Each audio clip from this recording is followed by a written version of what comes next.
So I grew up in Philadelphia in the Spring Garden community, which was the largest Latino Puerto Rican population in the state of Pennsylvania for decades.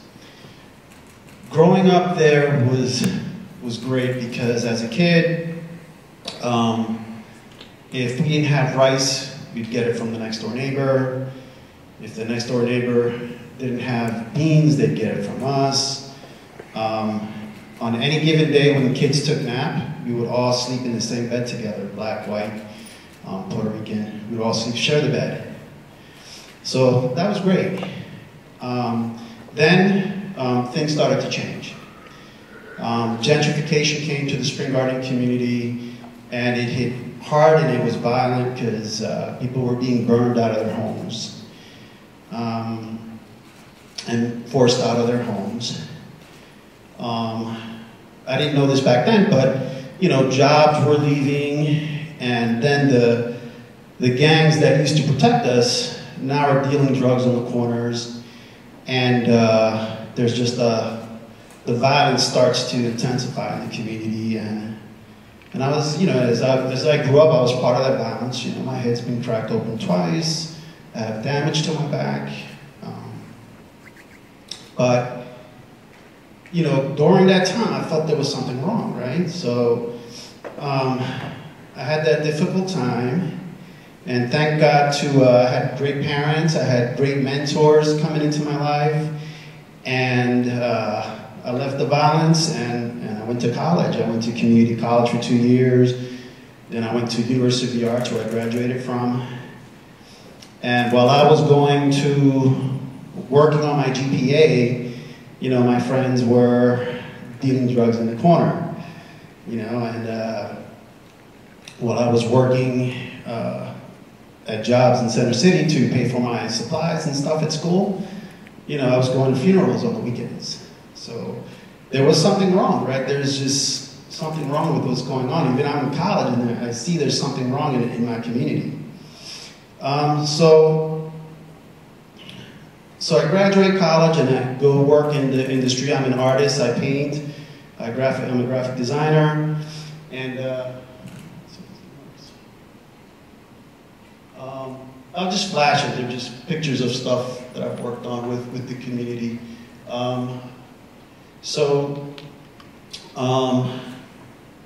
After college, I'm working in the industry in Center City, and to me, I go back to my community and there's something wrong, right? There's just something wrong, and I'm like, look, I gotta do something. I gotta do something about this. So I say I'm gonna start volunteering, right? So I start to volunteer, and I'm gonna give you 2 examples of volunteering, one that doesn't work and one that does impact.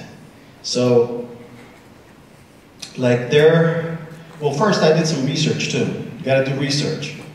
So when I did research in my community, we are, in North Philly, we have one of the worst opiate epidemics in the country. We're the 2nd poorest community for children in the nation. They estimate about 500,000 needles lay across the Amtrak train tracks on 2nd in Indiana.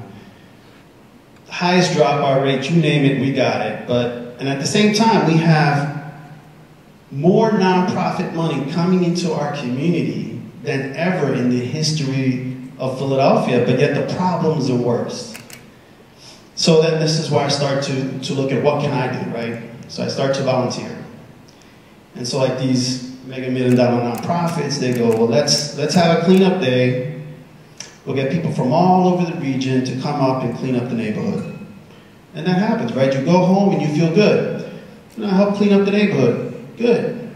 But then, what happens when you leave, right? The very next day, the trash is back. The drug dealers are back on the corner. Kids are still dropping out of school. There's still a lot of violence in the street. So nothing has changed, right? So that kind of stuff just doesn't work, right? So then I looked at other ways of helping. And I'll give you the example of one of the last things I worked on, which was saving a mural.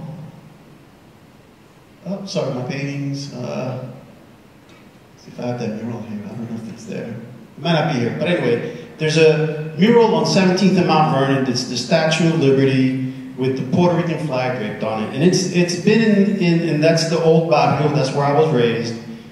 And that mural's been there for probably 30 to 40 years. So it's a historical mural. It's historical for the city and for our community.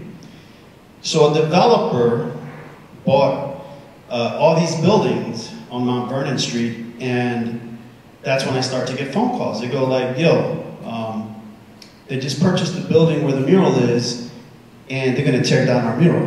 What are you gonna do about it? I said, I ain't gonna do shit. What are you gonna do? Right? So then I get more phone calls, and they're like, what are you gonna do? I said, I'm not gonna do anything. What are you gonna do? So then we pull a meeting together. There are about 7 or 8. Most of the guys are real young. And we start talking and say, okay, we found out the name of the company. Its name is Ingerman. So they're on social media. So let's bomb them on social media. Let's email them and say, please save our mural. So that's one of the things we organized and we did. Then we were going to have a big protest. So after bombing them in social media, we started getting responses from Ingerman. It was amazing. I mean, I was like, they said, yo, we plan on keeping the mural, right? So we're happy, and now the protest is going to be a celebration. So I called the company Ingerman, and I said, hey, look, man, I really appreciate what you guys are doing in keeping that mural, because it's historical for us, and it means a lot to us. And I said, would you be willing to come out and speak at the celebration? And he said, hell yeah, I'll be out there, Gil. I'll be out there in support. And at the same time, I get a call from Jane Golden from Mural Arts. And she's like, yeah, I've been hearing all this shit. What's going on? What's going on? What's going on? And I said, well, Ingerman's going to save the mural, you know? So we're going to have this celebration. Would you be willing to come out and talk and support the mural? And she goes, Gil, I'm going to be there. So here we are, the day of the celebration. And the first speaker is a kid that was born and raised in that community. He starts talking about how important memories are and how important history is. Then the guy from Ingerman comes up and talks, and he latches onto those histories and memories, and he says, look, our intention is to keep that mural. And we're going to work with the community. We're not just coming in here and pushing everybody out. We're going to come in here and we're going to work with the community, and it's going to be mixed income living, so a lot of you will be able to come back to the units, which is awesome. I mean, Ingerman is doing a great job. Then Jane Golden speaks, and she says, you know, talks about the importance of murals in Philadelphia, and she says, well, we're not just going to support you, we're not here just to support, but we're going to restore the mural. So now we're celebrating. Everybody's dancing. We have Los Bomberos de la Calle playing out there. And that's it, right? I go home and I think, wow, that's great. And then I start getting phone calls the next day. And they're like, yo, what are we going to do now? I'm like, what do you mean, what are we going to do now? Well, we want, man. What are we going to do now to keep up in our community? I said, well, what are you going to do? And I said, what are you going to do? What do you want to do? So, and I got more phone calls, and I said, okay, well, let's get a meeting together and see what people want to do. So we're sitting at the table, and one group says, well, we want to do nutrition because there's a report in 2013 that came out from the Philadelphia Department of Health that says, again, North Philadelphia has one of the highest rates of cancer in the country, right? So they want to do nutrition because although the report says it's probably due to smoking cigarettes. If you know North Philadelphia, you know, yeah, they smoke a lot of pot, but not a lot of cigarettes. So, you know, it's, most of the people I know that have cancer never smoked a day in their life. So, but it's the grocery stores, it's the bodegas, right? They have all processed food, you know, because keeping grapes on the shelf is difficult, right? Because if you don't teach people how to eat right, they're not going to know to buy the grapes. They're just going to buy the Twinkies. They're going to buy, you know, the sodas. They're going to buy all the processed stuff that's bad for you.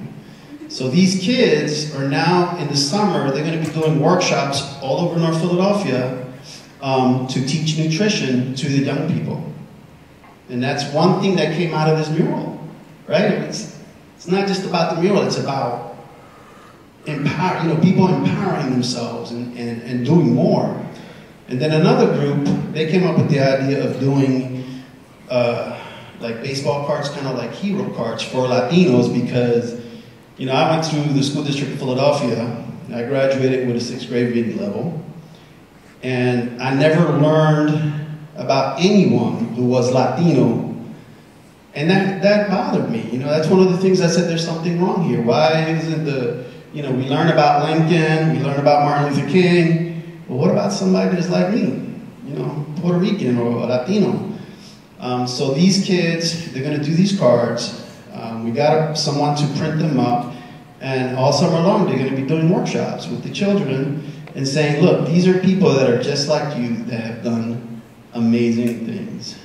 And again, that came out of the mural. So I guess what I'm going to ask you guys is to do your research, volunteer, and impact. Right? So do your research, volunteer, and impact. Thank you.